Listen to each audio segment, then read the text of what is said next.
Buenos días, amables televidentes. El canal 2 de la señal de Global TV para Cali y el Valle del Cauca. El grupo multisectorial, gremio de empresarios vallecaucanos que apuestan por la responsabilidad social, y la Corporación Cívica Daniel Guilar Secam se unen para presentarles el informativo Nuestra Gente, espacio de opinión y de análisis sobre temas de palpitante actualidad que discutimos para que usted se informe, usted piense y usted decida. Hoy nos acompañan en el estudio Freddy Benavides, quien es representante de los estudiantes al Consejo Superior de la Universidad del Valle. Buenos días, Freddy. Muy buenos días, señores, ¿cómo están? A todos los televidentes, les deseo una mañana bastante fresca, gracias a Dios, ¿no? Y está con nosotros también Duvalier Sánchez, quien es estudiante de estudios políticos y líder del colectivo Piensa Verde y panelista frecuente de este programa. Buenos días, Duvalier. Buenos días, doctor José Alberto. Buenos días, Julius. Buenos días, Cristian. Y buenos días a todos los televidentes que ven este interesante programa. Y también está con nosotros nuestro periodista jefe, Cristian Peñate. Buenos días, doctor José Alberto, Duvalier, y buenos días, Julius. Julius se le conoce prácticamente en toda Cali y en la Universidad del Valle se le conoce a Freddy. Y cada uno de ustedes que están allí en sus casas, muy buenos días, un abrazo muy cariñoso. Gracias a Dios llovió, una noche maravillosa y esperamos que siga lloviendo para el tema del agua potable en los habitantes de aquí de Cali.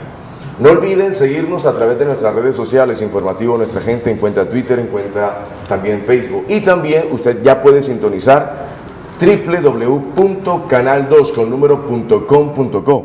Hay nueva imagen, nuevo formato y queremos que usted lo vea ahora muy temprano, la mañana de hoy martes, para que esté sintonizado con nosotros. Le repito la dirección, www.canal2.com.co. Recuerde que este programa usted lo volverá a ver en repetición a partir de las 12 del mediodía hasta la 1 de la tarde y también después de las 10:30 de la noche. Canal 2 de Global Televisión. Muy bien, hoy queremos abordar el tema de la situación del estado de la educación superior en Colombia. Y hemos llamado a Freddy Benavides y a Duvalier Sánchez porque en su calidad de estudiantes, de dirigentes estudiantiles, de dirigentes políticos de las juventudes colombianas y vallecaucanas, nos parece importante escuchar sus argumentos de primera mano.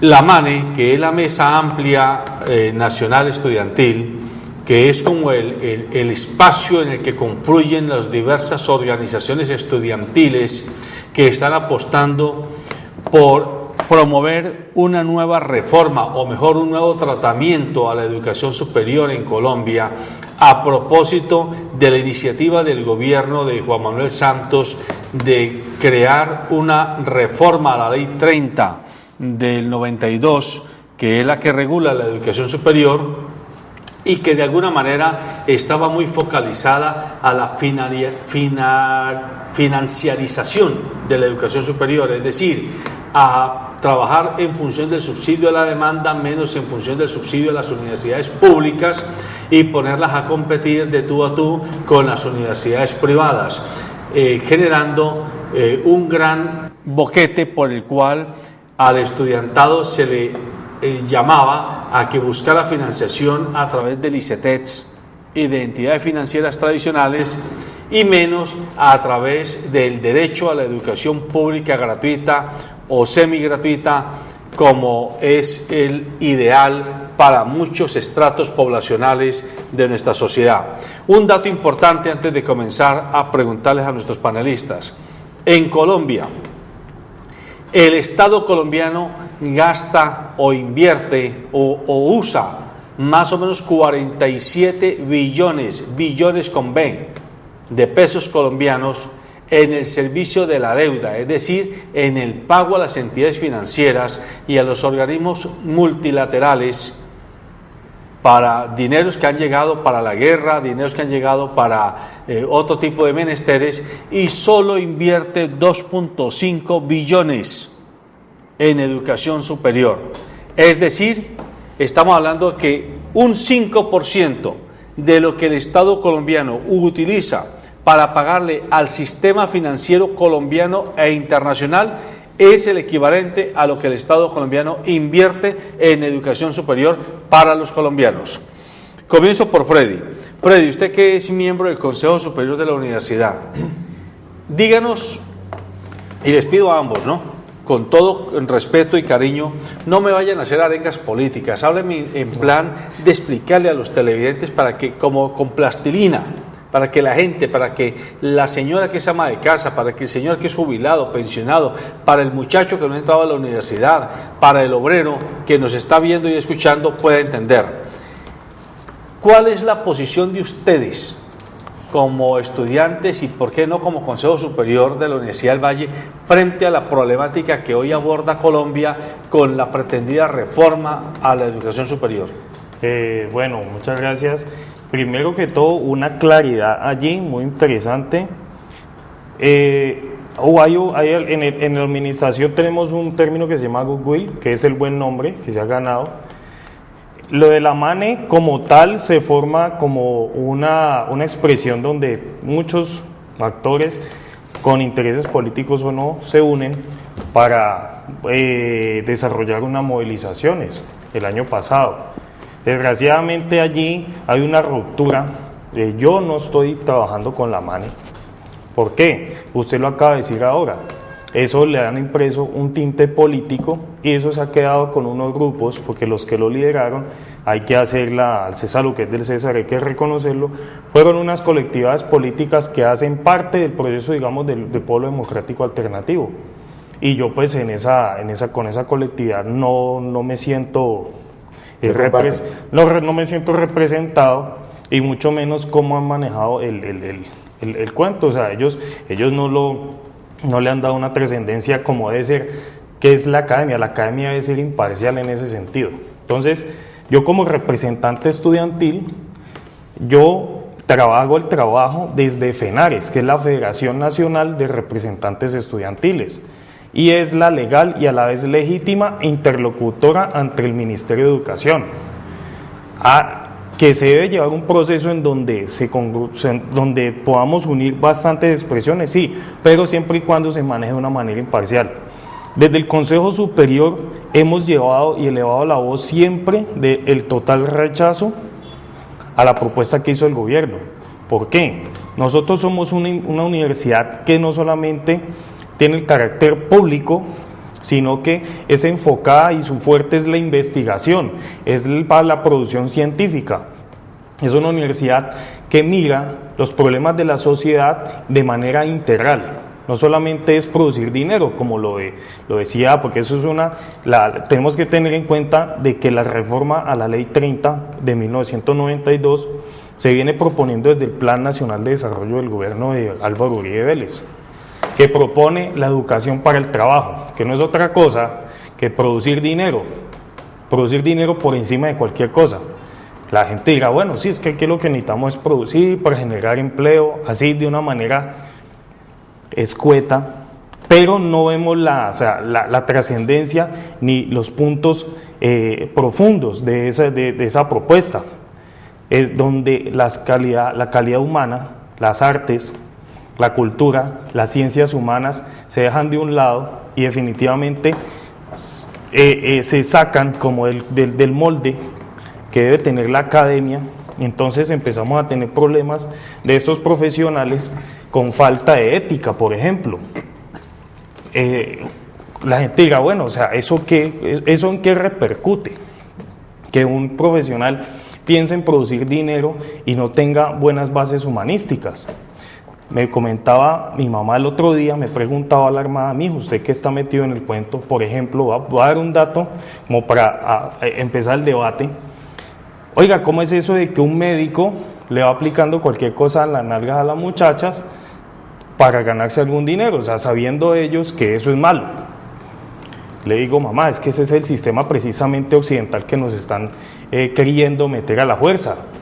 Sistema donde usted le dicen, lo que importa es que usted produzca dinero, es que usted genere recursos financieros por encima de lo que sea.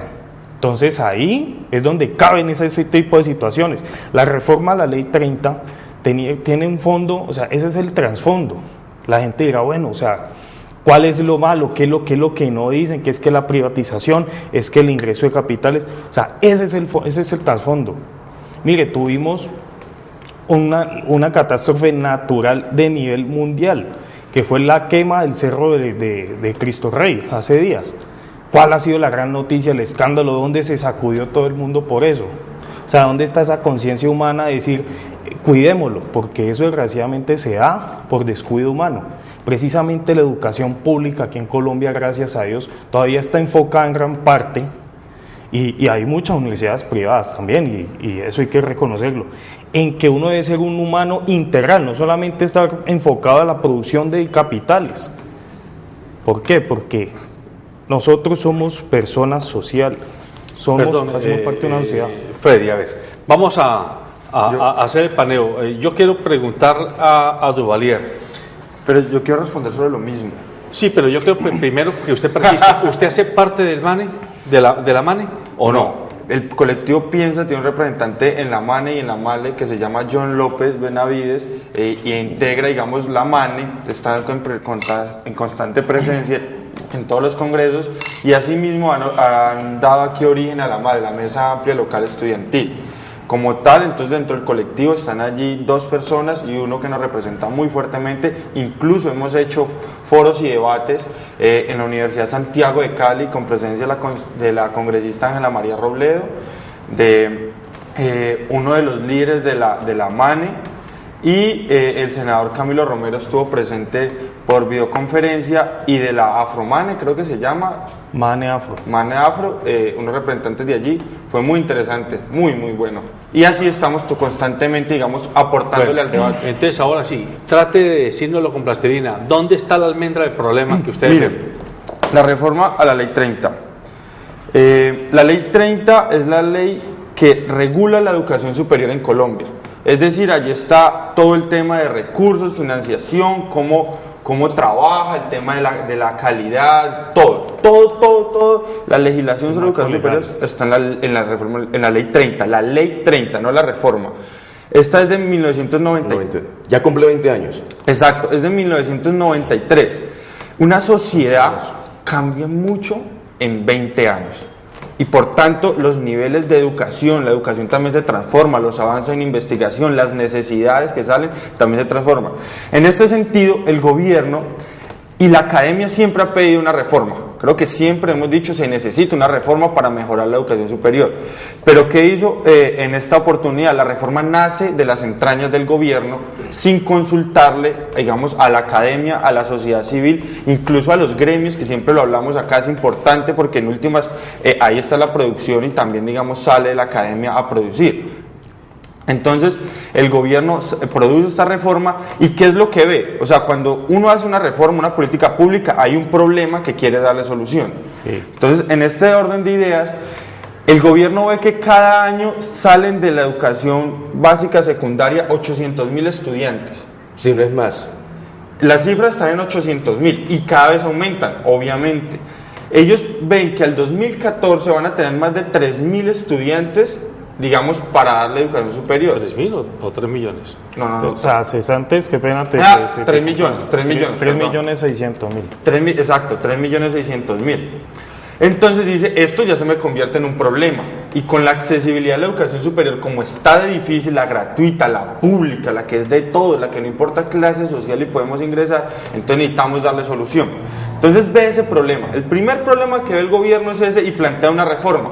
Pero lo que pasa es que el gobierno, creo que planteó la reforma dependiendo de su visión del mundo, neoliberal, donde yo no financio más, o sea, yo no doy cobertura social, yo no pongo más plata, el modelo de bienestar, donde, digamos, se garantizaba ese derecho. Entonces lo que hace es el modelo chileno.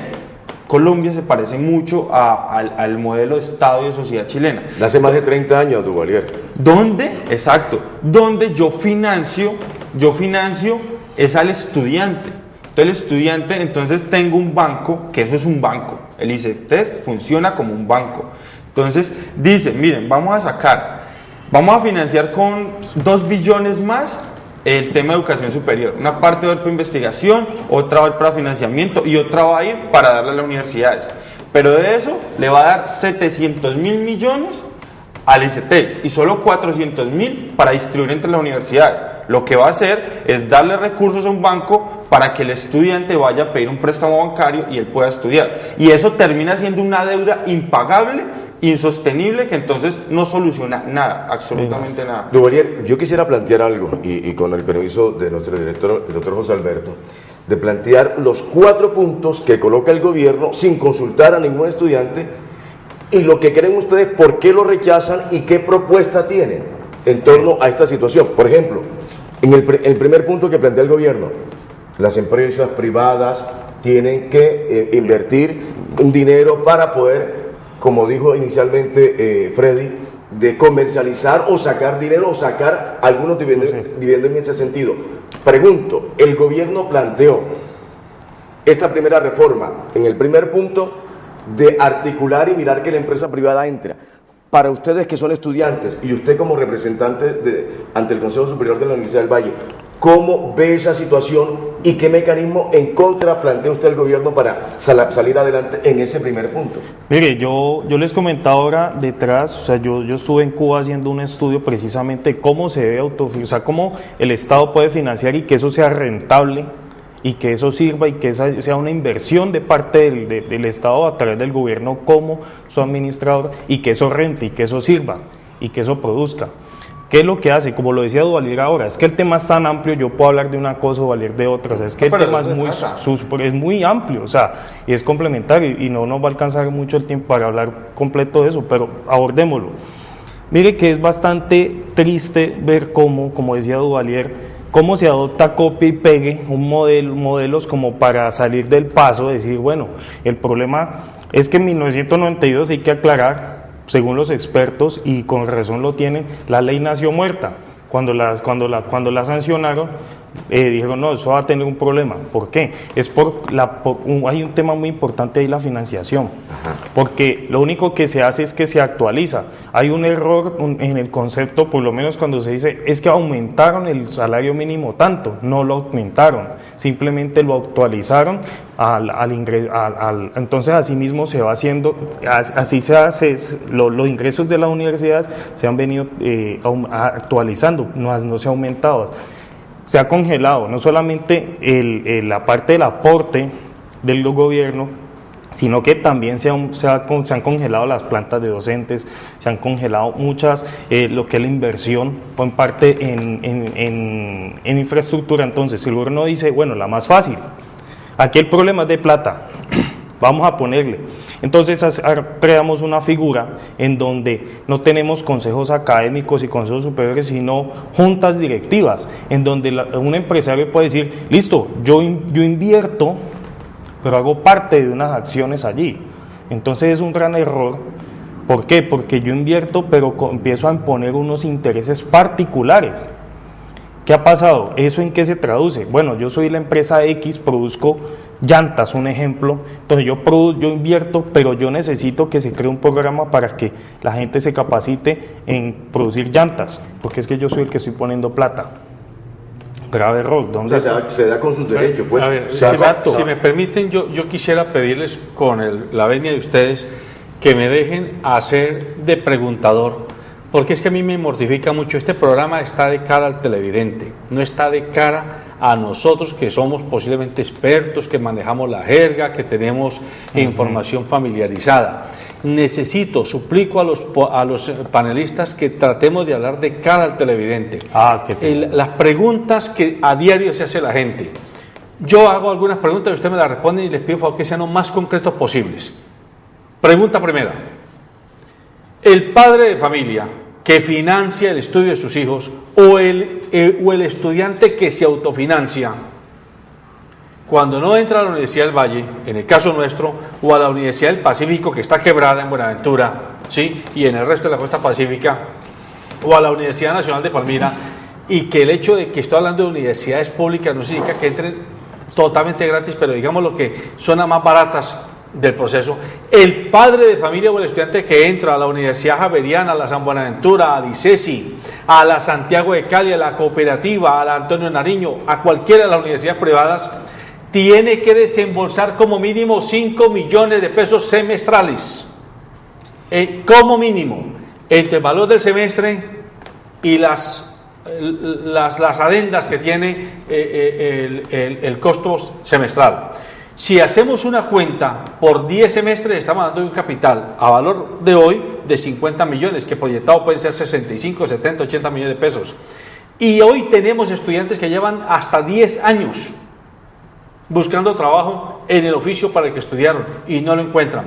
Pero los costos de la universidad son cada día más caros. ¿Qué proponen ustedes frente al costo del acceso a la educación? Porque si no le contestamos esto a la gente no sabe entonces por qué es que pelean, o cuál es la discusión que ustedes tienen, cuál es la propuesta que ustedes tienen, qué se debe hacer para que el estudiante de bachillerato que quiere y necesita entrar a la universidad pueda entrar a un costo accesible. Les pregunto a cada uno y les pido por favor que me respondan de la manera más concreta posible. Bueno, pues creo que esa es una de las peleas que se ha dado, y es el tema de accesibilidad para todos y todos. La accesibilidad es dificilísima a la universidad pública. Entonces toca buscar, como bien lo menciona el doctor Alberto, otras formas de estudio ya en instituciones técnicas de educación superior o de educación superior, que ya es la carrera profesional como tal. Mire, un instituto económico y de calidad donde la gente puede salir y encontrar una oferta laboral, de pronto puede ser el CC, la Academia Profesional, ahora la Institución Universitaria Antonio José Camacho, y todos pasa del 1,5 millones de pesos el semestre, y es técnica, tecnológica y con posibilidad de extensión universitaria con unos convenios que tiene. El tema es tan difícil que incluso estudiando en la Universidad del Valle no alcanzaría un padre de familia a financiar un hijo. Le pongo el ejemplo: si usted tiene 2 hijos y los hijos sale uno y el otro al año o a los 2 años siguientes, el padre de familia tiene que escoger a quién darle educación, porque no le va a alcanzar para darle a los 2, y eso es una realidad que todos los días nos encontramos en la calle. Algún día encontré un amigo taxista y me dijo: mira, me tocó enviar a mi hijo a estudiar a Estados Unidos para que una tía le pudiera dar la educación. Entonces, lo que peleamos y lo que le exigimos al gobierno es que la educación es un derecho y debe financiarlo para que tenga mayor cobertura. De esos 800.000 estudiantes que salen al año que estamos hablando, ingresa una mayor parte a la educación superior. Por ejemplo, en el caso del Valle, Freddy, ¿cuántos cupos abre la universidad por semestre o por año, y cuántos son los postulantes? Mire, la universidad ha venido bajando, llegamos a un tope de 33.000 estudiantes. ¿Hoy tiene 33.000? Llegamos a un tope, ya. Pero ahora estamos en un poco menos de 28.000. ¿Por qué? Porque hay que tener en cuenta algo que es el factor deserción. Nosotros podemos abrir una brecha, 10.000 cupos, un ejemplo, pero si tenemos un sistema en el cual no podemos, así sea en la Universidad del Valle, nos quede difícil, porque es que el estudiante también es cabeza de hogar. Tenemos unas dificultades sociales que no se han resuelto. Entonces puede estar en universidad pública, pero también le va a quedar muy complicado. Entonces se están aperturando entre unos 2.000 a 3.000 cupos entre todo el semestre sistema, o por año. Por año. ¿Y cuántos se postulan a los 3.000 cupos? ¿30.000? Posiblemente. Hay carreras que se postulan, se abren 50 cupos, se postulan entre la que menos demanda tiene, 400, 500, 350, 500 o sea, una cupos. media de 10 veces la capacidad de recibir que tiene la universidad. Exactamente, sí, porque por lo menos si nosotros abrimos si nosotros sacamos, hay que entender de que desgraciadamente hay muchos estudiantes de esos 800.000 que están saliendo por año de los colegios. No todos salen a buscar educación, todos les toca salir a buscar el pan de una vez. Mire, hay una cosa, discúlpeme, Freddy, y es para también mirarlo en el aspecto que lo ha planteado el doctor José Alberto. Entran a estudiar, por ejemplo, 28.000 estudiantes, entran a estudiar 28.000 muchachos a la Universidad del Valle. De esos estudiantes, ¿cuántos terminan? De esos estudiantes, ¿cuántos van a trabajar? Mire, de esos estudiantes, ¿cuántos son útiles al Estado? Qué pena, yo te reúno. O sea, como el doctor Alberto preguntó ahorita que cómo es el sistema, que yo pago tanto dinero por una educación, no encuentro trabajo, ¿qué es lo que sucede? Lo que yo venía comentando ahora es que la visión debe ser un poco global, ¿no? Es que si nos centramos en el punto focal de que es que yo estudio para buscar trabajo, nos metemos en la dinámica precisamente del gobierno, y esa ha sido nuestra pelea, de que no se resuelve el problema en concreto. Tuvimos hace poco una inauguración de la sede de Norte del Cauca en el municipio de Santander de Quilichao, la empresa Carvajal, de la familia Carvajal, dice, vea, yo les pongo estas instalaciones para que aquí tengamos una universidad y generemos progreso en el norte del Cauca, una zona estigmatizada, una zona abandonada estatalmente. ¿Por qué? Entonces nosotros generamos un nivel cultural alto. Es que el problema es ese, es que aquí no podemos pensar simplemente en ir a llenarnos el estómago como gobierno, o sea, como gobierno, ¿no? Como personas obviamente nos toca, pero como gobierno han pensado simplemente, o sea, se han metido en esa dinámica de pensar cómo piensan cómo piensa el ciudadano del común. Y no se resuelve el problema como tal, que es generar un buen ambiente. Entonces Carvajal tiene muy claro como empresario de que en un ambiente enfermo yo no puedo tener una empresa sana, y ellos le apuestan mucho al progreso social. Eso es como para entender algo general. Lo del común, lo que tú dices, es que hay problemas muy claros. Por ejemplo, yo puedo ser estudiante de universidad pública, ser muy bueno, pero yo vengo de un estrato bien bajo, en donde yo salgo de un colegio y en mi casa están esperando que yo salga a producir, gracias, qué pena, a producir dinero, porque es que mi mamá y mi papá me financiaron mi colegio, mi bachillerato, mi mamá lavando ropa en casa ajena, mi papá con un trabajo bastante humilde. Hay que honrar todos los trabajos, pero sabemos que esos son empleos o son formas de generar ingresos bastante precarias. Entonces la esperanza está en que ese muchacho empiece a generar dineros, ingreso familiar, y eso mengua mucho la capacidad para que estos puedan generar o puedan desarrollar su carrera profesional de una manera, y ahí es donde está la ausencia de Estado, porque los ponen a luchar con las necesidades básicas. El tema de la deserción es un tema que tanto la universidad como al Estado le preocupa, y es en todos los niveles de educación, ¿no? Porque hay deserción también en básica primaria, en básica secundaria y en educación superior se ve muchísimo.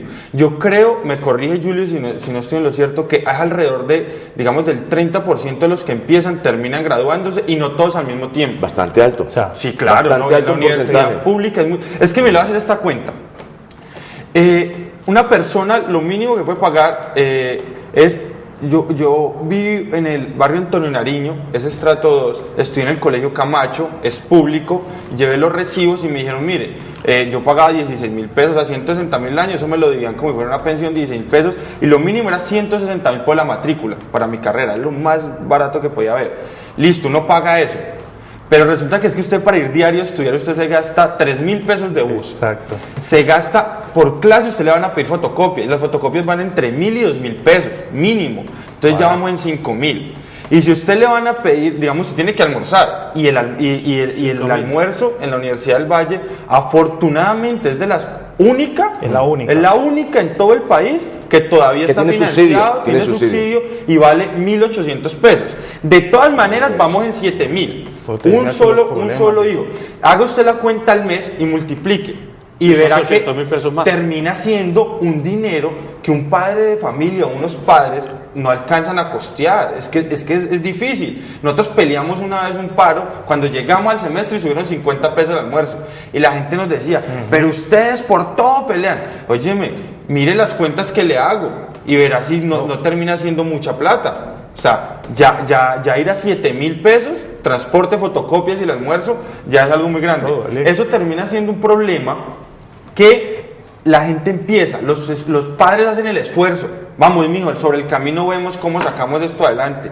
Pero en segundo, tercero, cuarto semestre, tanto los que financian en una educación privada como en la pública, por factores sociales, incluso por embarazos, también se presenta mucho deserción, terminan desertando, y eso es algo, digamos, que todavía está latente ahí. Pero ese valor de 16.000 pesos me imagino que es excepcional. ¿Cuál es la media en la Universidad del Valle? O sea, la que paga el estudiante. La media está entre 250 a 350 mil pesos. Y le sumo el semestre. Yo le sumo a Duvalier lo siguiente. Sí, claro.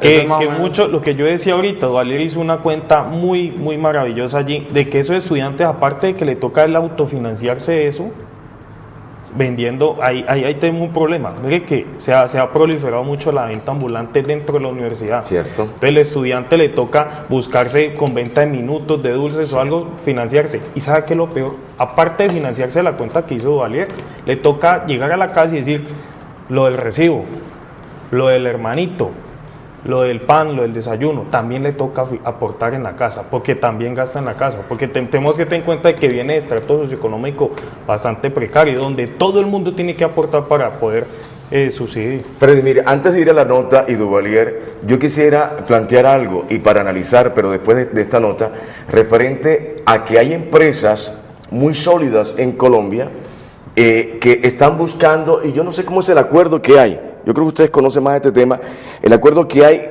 con el Ministerio de Educación para tomar algunos estudiantes, vamos a colocar el ejemplo, ingeniería de sistema, y algunas empresas lo apadrinan y los tienen allí, dependiendo el porcentaje o el promedio que tiene, y los toman y lo apadrinan allí.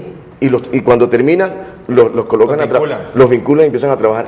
Me gustaría ver si las empresas tienen, digamos, un acuerdo con el Ministerio de Educación para poder llegar allí y solucionar en parte los problemas. Vamos a ver esta nota precisamente referente al tema de la Ley 30 y qué opinan los estudiantes y qué opinan los funcionarios. Vamos a verla. La base del desarrollo de un país está soportada sobre la educación, pues esta permite la creación de una sociedad equitativa y de oportunidades. Por tanto, es deber del gobierno buscar y establecer mecanismos que permitan y faciliten el acceso a ella. Que se hará un proyecto que modifique la educación pública, que reforme la educación pública superior, pero que sea concertado con todos los actores, estudiantes, profesores, todos los sectores de la sociedad. Lo que no puede hacer ahora el gobierno es decir que no hay reforma, porque hay un compromiso de hacer una reforma, pero consensuada. Procurar la educación con calidad es fundamental y para ello es necesaria la continua actualización de la comunidad educativa, así como también la implementación de estrategias eficaces que abonen al proceso. La educación tiene que ser un servicio, especialmente a esos niveles. Si hay algo que hace o crea posibilidades de ascenso social, si hay algo que impacta el desarrollo de una sociedad, es evidentemente un buen proceso educativo. De manera que, quiero insistir, yo estoy esperando que ese nuevo marco de lo que tiene que ser la educación pública salga de un consenso de todos los actores para acompañarlo. Ahí está, hablamos de concertación, no de imposición, y toda la discusión se ha generado porque el gobierno nacional pretendió en la legislatura pasada poner sobre la mesa del Congreso la reforma de la Ley 30 sin haber hecho antes un proceso previo de consulta y de concertación con estudiantes, con docentes y con rectores y egresados de las universidades. Pero sigamos en el tema que estábamos hablando. Ya nos han explicado Freddy y Duvalier un poco el costo promedio del estudiante de una universidad como la del Valle. Y esto pues obviamente si nos vamos yendo a universidades privadas, pues esto se va multiplicando por 5, por 8, por 10, por 20, por 30 veces, dependiendo del tipo de universidad. Pero ahora quiero hacer otra pregunta que es necesario que a la gente le quede clara. Hay un cierto estereotipo, hay un cierto mito en las comunidades en general y es que el estudiante de la universidad pública se va a tirar piedras, se va a hacer mítines, a hacer bulla, y no estudia. Y es muy mala la calidad y es mejor entonces hacer el esfuerzo. Yo soy pobre, pero yo prefiero meter a mi hijo a la universidad privada porque si en la universidad pública me lo dañan primero, segundo no le enseñan y tercero cuando sale nadie lo va a vincular a ninguna oferta laboral. Yo les pregunto a ustedes que son estudiantes y estudiosos del tema, las relaciones, hay estudios comparativos entre la calidad de la educación pública en una universidad como la del Valle y la calidad de la educación en universidades privadas? O sea, sí hay un punto de comparación. ¿En qué sentido? Vuelvo y le comento, ¿cuál es la calidad? ¿Cómo la vamos a medir? ¿Como una persona que sale predispuesta a producir dinero o una persona que le va a servir a la sociedad y va a construir? Allí es donde tenemos que poner, o sea, la calidad depende cómo se le mida.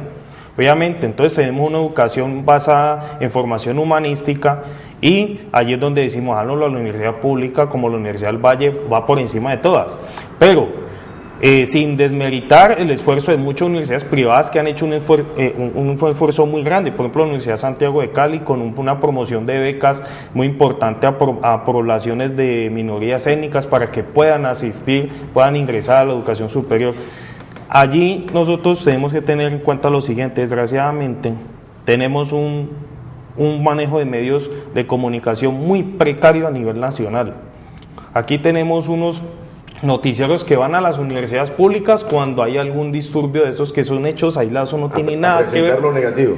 Eso no tiene nada que ver con las universidades. Y ahí aprovecho y agradezco de nuevo a nuestro amigo Cristian y al Canal 2. ¿Por qué? Porque fueron los únicos medios que fue a cubrir la inauguración de la Semana Universitaria. Es más, aquí tengo el logo, la camiseta de la Semana Universitaria. Entonces, ¿qué es lo que sucede? Allí nosotros en la universidad creamos no solamente los artistas, los profesores, los médicos, los enfermeros, o sea, todo eso que construye y que hace que una sociedad sea mejor, porque imagínate una sociedad, un país sin médicos, un país sin profesores, un país sin administradores. Entonces ahí es donde yo te digo, las universidades realmente son las que producen.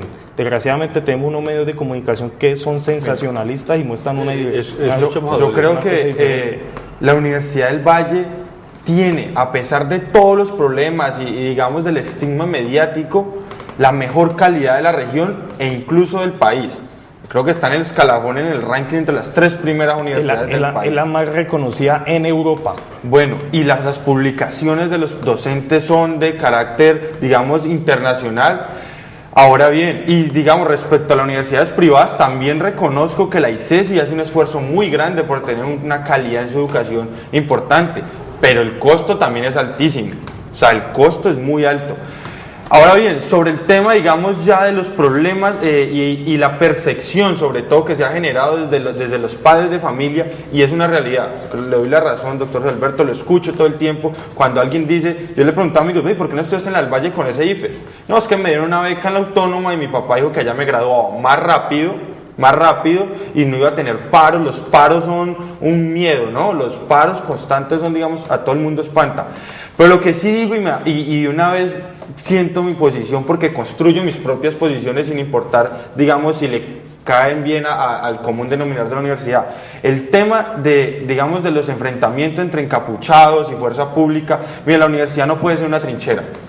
Se lo aseguro. Miren, estos encapuchados, lo único que hacen es, hombre, tirar papas contra la sociedad civil.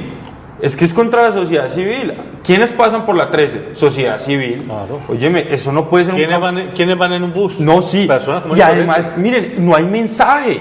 ¿Quién sabe cuál es el mensaje o el motivo de la protesta? Ellos dicen que que lo comentan, lo comparten antes de la salida, pero ahí no hay nada. El último, el reciente, pues que causó la muerte de un policía del ESMA, es catastrófico. También han habido muertos estudiantes. El viernes se celebró se conmemoró la fecha de la muerte de Johnny Silva. Miren, la muerte de allá o de acá, todas nos duelen. Nos duele. Colombianos. Miren, se los aseguro. Y si la vaina es, digamos, también ya con armas, pues entonces, ¿cómo le van a decir a la autoridad pública que no responda? Bueno, yo quiero anotar algo ahí referente a la calidad educativa de la universidad pública con la universidad privada, siempre y cuando ustedes me respondan la pregunta anterior que dijimos antes de la nota. Es el tema que la universidad pública tiene una ventaja, prácticamente todos sus profesores son escalafonados. Todos tienen una educación superior, tienen posgrado, PG, en fin, tiene una calidad obvio. Y todos apuntamos, yo soy padre de familia, yo quiero que mi hijo esté en la mejor universidad y que sean los profesores bien, que tengan buenos conocimientos y buena experiencia. Voy a colocar un ejemplo y disculpen que lo coloque de esta manera en mi región. La Universidad del Atlántico en Barranquilla, la Universidad del Atlántico estuvo a punto de cerrarse. Todavía está a punto de cerrarse. No, ya cambia. Precisamente eso es lo que yo quiero hablar. Estuvo a punto de cerrarse, estuvo a 15 días de ser cerrada y colocaron una señora de acá, de Antioquia, la doctora Sofía Núñez, y ella realmente tomó un modelo que sacó adelante. Miren los problemas que había en la Universidad del Atlántico, universidad pública, los problemas que había, jubilaciones de personas que tenían 40 años, marcha estudiantil que exigía cualquier prebendas y se las daban a los estudiantes. El tema de la burocracia política que se metía ahí, alta burocracia política. Y estaban acabando con la universidad. Vino esta señora y empezó a colocarle, a cortar de raíz todos los problemas, y la Universidad del Atlántico, gracias a Dios, salió a flote, y es una universidad que tiene buenos profesores escalafonados, muy pocas revueltas por parte de los estudiantes, el corte de la jubilación y los cortes, ya la participación política en burocracia desapareció ya en la universidad, y podemos decir que gracias a Dios ha salido a flote esta universidad. Y yo creo que lo que vimos ayer en la Universidad del Valle, se ve muchas cosas positivas. Yo creo que hay que apoyarla, hay que arroparla, tiene buenos profesores, tiene buen grupo estudiantil, y la verdad, lo que vimos ayer, nos dimos la tarea, usted no se dio cuenta, Julio, pero fuimos con Jorge, nuestro camarógrafo, fuimos a los baños, fuimos a las aulas de clase, fuimos a subir a los diferentes escenarios que aparecen, y la verdad no parece una universidad pública, la Universidad del Valle. Los baños, excelentes los baños, me da orgullo decirlo, excelentes los baños, y es una universidad pública.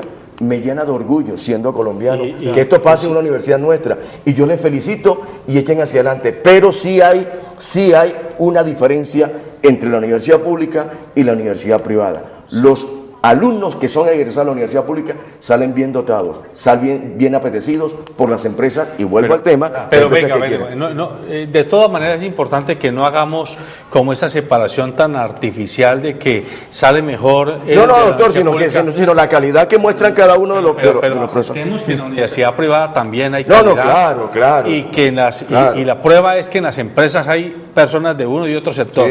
Yo casi que podría atreverme a decir que el problema del empresario cuando contrata a una persona de la universidad privada frente a una persona de la universidad pública no es porque esté mejor o peor preparada, sino porque presume que el que viene de la universidad pública viene con ese virus revoltoso, ese virus contestatario, y entonces asume que si viene de la universidad privada, viene la persona más aconductada a trabajar al interior de la empresa. Pero hay que quitar ese estigma. Entonces, para quitarlo, yo quiero insistir en un punto. Duvalier dijo, los encapuchados, yo quiero tomar ese tema.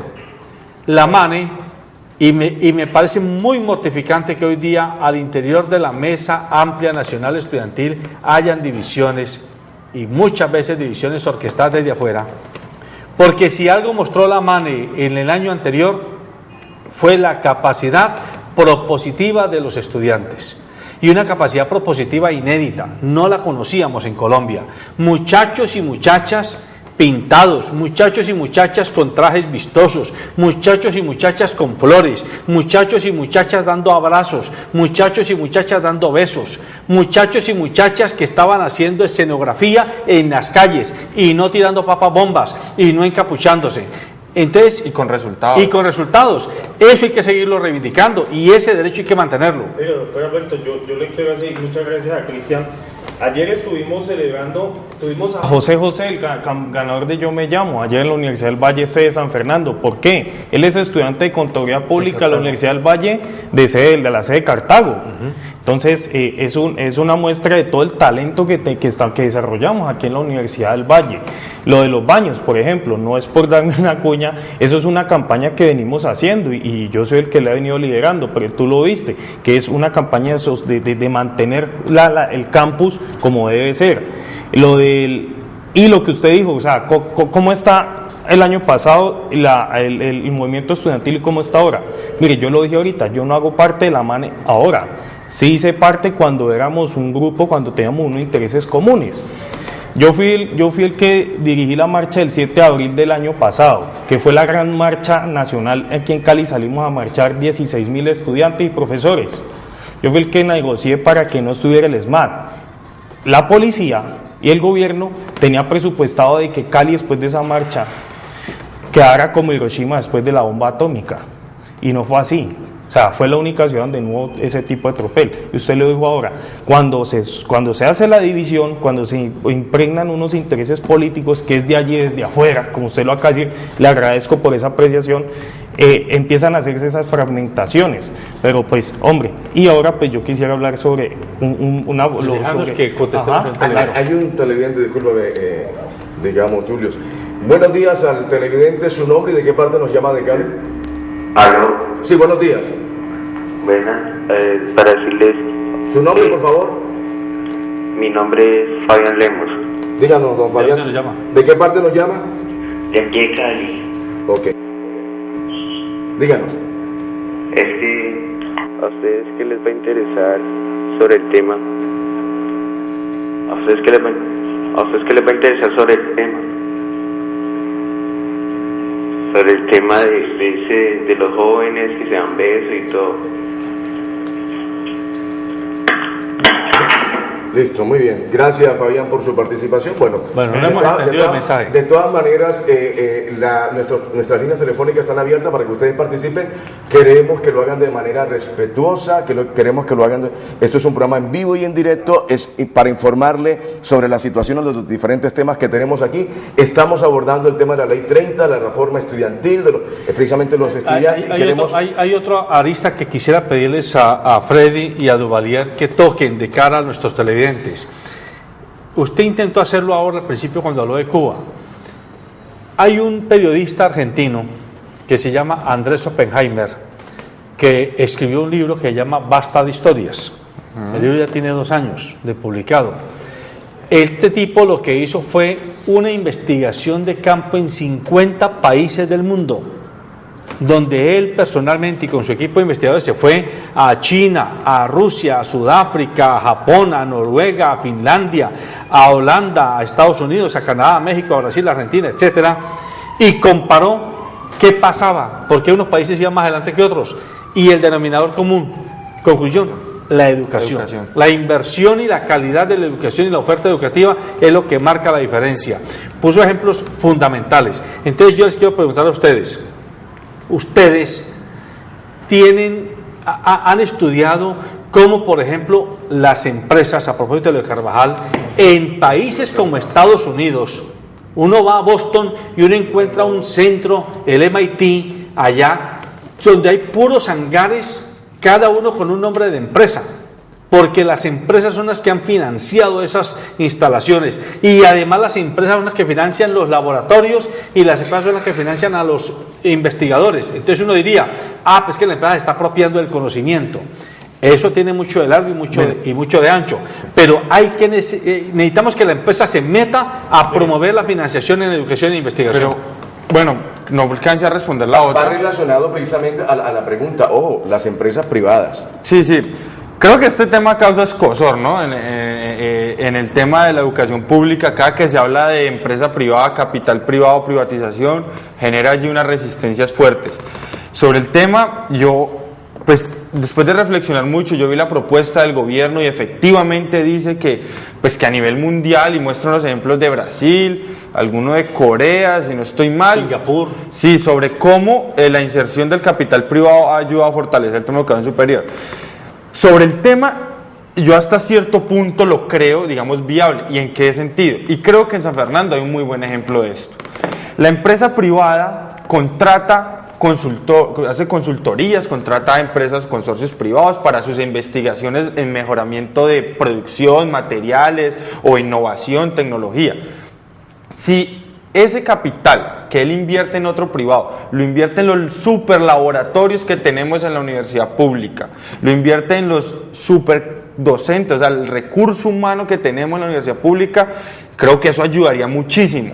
Pero no es mi opinión es que no es financiar directamente, digamos, ser socios de la universidad pública, sino financiar proyectos, y creo que ahí, y he tenido las discusiones porque me dicen que no, nada de capital, pero yo digo sí, porque eso ayuda a que los estudiantes se motiven, a que se publique, a que se aumente la capacidad de investigación y de tecnología, y eso va a hacer que el país vaya en crecimiento, porque para competir con el mundo hay que innovar. Si vendemos lo mismo que vende China, no pasa nada. Cada pasa universidad nada. tiene comité científico. A ver, Fred. Cada universidad tiene Claro, comité sí, científico. claro. Precisamente. Mire que lo que hizo Valero muy claro. Yo, o sea, esas posiciones recalcitrantes es donde yo le digo a más de un estudiante, yo tuve la oportunidad de ir a Cuba a conocer, yo sí he leído, y desgraciadamente les meten un discurso, pues, un case, repita, y cosas que no son, realmente, como lo hizo Valero, no son. Sea en este país, sea en una sociedad capitalista, sea una sociedad comunista, sea una sociedad socialista, qué pena. Es el sector productivo, esté manejado por el gobierno, por el sector, o por empresas Se del sector. necesita esa El sector sí. productivo es el que genera progreso, riqueza, necesita. sea en Cuba, sea en China, sea en donde sea. O sea, en Cuba, que porque tiene una sociedad capitalista, ellos no tienen un manantial de recursos financieros. No, ellos también se financian del sector productivo.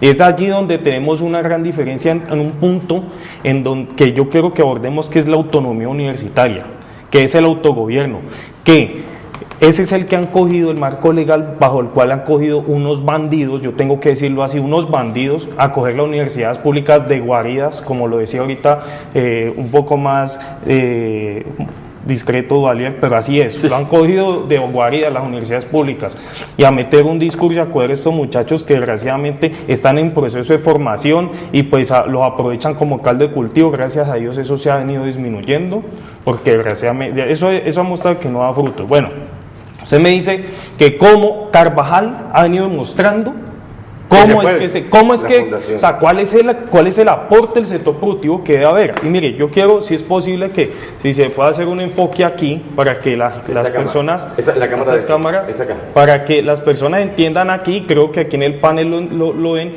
Mire, hay tres formas, o sea, hay tres partes de donde se debe llevar la financiación de la educación. Una parte pequeña es la familia. La familia, ¿qué es? Que el estudiante vaya con el desayuno, vaya con un lápiz, un cuaderno, de pronto el transporte, ese tema también lo podemos discutir sobre el transporte público, que es muy costoso, que hay en ciudades como Medellín que está así financiado, casi que tarifa diferencial, llevar un cuadernito y el vestido, que esa debe ser la financiación de la familia. El gobierno debe garantizar que se tengan instalaciones, como decía Duvalier, de punta, que estén dotados, de que esté el marco legal, de que tengamos profesores capacitados, de que se les pague a tiempo. El sector productivo, porque el sector productivo gran parte también de la torta, como lo llamamos los administradores. ¿Por qué? Porque es que el sector productivo, como usted lo acaba de decir, es el que genera la producción ya sea de bienes y servicios, que ese es el problema que tenemos aquí. Aquí tenemos grandes producciones, por ejemplo el sector de la caña, ahí me voy a meter un punto bastante complejo, pero ellos producen y son un sector rico y poderoso aquí en Colombia, tanto así que es tan poderoso que no se han dejado tumbar de Brasil, por ejemplo, que es un sector. Pero ¿qué? Aquí producen, ¿y cuál es el tributo que aportan? Si antes no les brindan excepciones de parte del gobierno. Y la que propone el gobierno, aquí, qué pena, es esta, con el sector, esta es la que propone el gobierno, que ahorita estábamos hablando del ICETEX, que usted lo decía ahora. Mire, el gobierno propone esta, que, si tenemos allí el enfoque, que el gobierno ponga una parte, el sector productivo, allí como la mínima, y que la familia vía crédito ponga todo, financie toda la educación. Muy bueno ese esquema que usted ha utilizado, Freddy, porque le da mucha claridad a la gente sobre dónde está el meollo del problema. Entonces, exacto, qué pena, Cristian, yo tengo acá lo que yo decía que traía de Cuba. Miren, Cuba, ¿qué pasa? Aquí hay un error muy grande que tenemos desde la concepción estratégica, por eso yo decía, es que eso hay que verlo desde el marco general, es desde estrategia de gobierno, cómo vamos a llevar la educación. Mire que aquí tenemos a la educación primero de todo como una carga, como un gasto, como que esto hay que dar, esto es lo que cuesta la educación y uy, qué problema. No, allá lo tienen como estratégico, por ejemplo, y no es solamente en Cuba, en Finlandia, en Noruega. El Ministerio de Agricultura es el que financia las universidades agrícolas. ¿Por qué? Y hacen convenio. ¿Y cuáles son las empresas agrícolas que van a trabajar y van a producir? Y esas son las que por medio de su producción van a financiar la investigación para que la producción sea más limpia, sea mejor y sea entonces. Y eso Y el genera... Ministerio de Salud financia la educación en medicina y en ciencias aplicadas de salud, porque también lo conocemos y hay un gran avance en salud y en aplicativos de salud. Regáleme un segundo, porque yo sé que este programa da para mucho y hay mucha tela que cortar, pero yo quiero escuchar la posición de los estudiantes. ¿Qué dijeron los estudiantes referente a este tema? La educación superior en Colombia está reglamentada por la Ley 30 de 1992 y precisiones adicionales de la Ley 115 de 1994, las cuales establecen que la educación superior debe ser un servicio público cultural inherente a la finalidad social del Estado. Por tanto, el proyecto de reforma a la misma ha generado malestar e inquietudes en la comunidad estudiantil y educativa. Es un proceso que inició en una forma de respuesta a las obligaciones de Colombia frente a los tratados de libre comercio, que pues han situado la educación con un valor de riqueza, con intereses de otros estados, particularmente de Estados Unidos, de poder traer aquí las universidades y obviamente mirarlo como una especie de mercancía, y eso nos ha situado con un proyecto que fracasó afortunadamente, donde se le ha dado un interés de lucro a la educación. El argumento principal del gobierno nacional es que a través de la inversión privada la educación superior pública se vuelve más competitiva, de mejor calidad y con más recursos, razones que para algunos solo va encaminada a la total privatización. En el momento dado que el gobierno decida implantar una reforma de forma arbitraria sin consultarnos, pues obviamente uno va a sentirse afectado con esto. La oposición y el desacuerdo con dicha iniciativa se ha visto reflejada en las múltiples manifestaciones que han realizado los estudiantes que defienden firmemente el derecho a la educación gratuita y de calidad que todos merecen. Ya sabe que no era un beneficio sino para algunos pocos, sí, no para los universitarios. Sabemos que la reforma se tiene que hacer, pero que se haga con un estudio, un apoyo y participación de los estudiantes, de las otras comunidades y del gobierno. Muy bien, muy interesantes estas apreciaciones tanto de docentes como de estudiantes. El tiempo se nos está acabando y solo tengo medio minuto para cada uno de mis dos invitados. A ver, mi querido Duvalier, cierre usted con un mensaje a la comunidad, a la gente del común, frente a la problemática de la educación superior. Miren, los estudiantes, los jóvenes, los docentes y funcionarios estamos dando una pelea para que la educación sea para ustedes, para el beneficio de la comunidad, de sus hijos, para que esto no termine siendo de verdad un privilegio, porque es que es un privilegio. Pero en ese orden de ideas tampoco, digamos, crean todo lo que dicen los medios y vengan y acompañen. Cojámonos de la mano y verá que el gobierno lo que más le afecta es que haya movilización y participación social. Les aseguro sin violencia. Sí, no, claro. Totalmente, creo que eso está claro. Aquí el tema es que se logra con movilización pacífica.